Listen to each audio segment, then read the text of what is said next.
When were you first aware that you had social anxiety?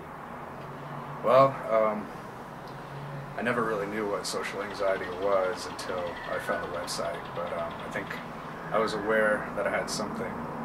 I figured it was just the standard, shyness, which is what I think most people think it is, just an extreme shyness that they can eventually get over. But I think probably in middle school, late middle school, I could tell that, I was pretty separate. I would separate myself from everyone else. So I think that's when it first came on, or when I was first really aware of something that was wrong. So, Was it a feeling that you had, or do you think other people knew that you had this feeling as well? I think that other people knew that I don't think they knew what I was feeling exactly. But I think they could tell something was different about me because I didn't want to join the group in a lot of activities, and I was a lot quieter than everyone else. So.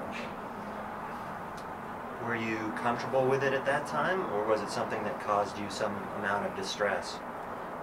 It caused me a lot of distress because I felt like I wasn't part of the group. I felt like I was always outside looking in. Everyone else was able to have fun, and sometimes I would join them and I'd pretend to have fun, but inside I was just cringing, worrying about, doing or saying the wrong thing. So it definitely was social. Did that go into the classroom situation also? It did. I think a big part was participation. I would never participate unless I was called on, and that was the biggest fear I ever had. Even if I knew the answer, I would freeze up. So, yep, definitely a problem there. And how would you describe the progression into, say, high school and college? High school, as far as the class participation, that was the same.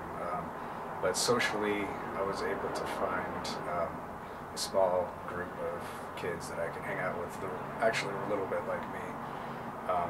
So I was pretty lucky in that sense. But then moving on to college, I kind of, felt they all spread out different parts of the country, and it was harder for me to make friends in college. So. Would you say that in college it got worse, or it was just a simple gradual getting worse? I'd say a little of both. It got worse in college, but it was gradual. The first year I was scared, but I wasn't deathly afraid of every social situation because I was kind of excited to be in college. But then over time, I just kind of slipped into my own world and separated myself more and more. So.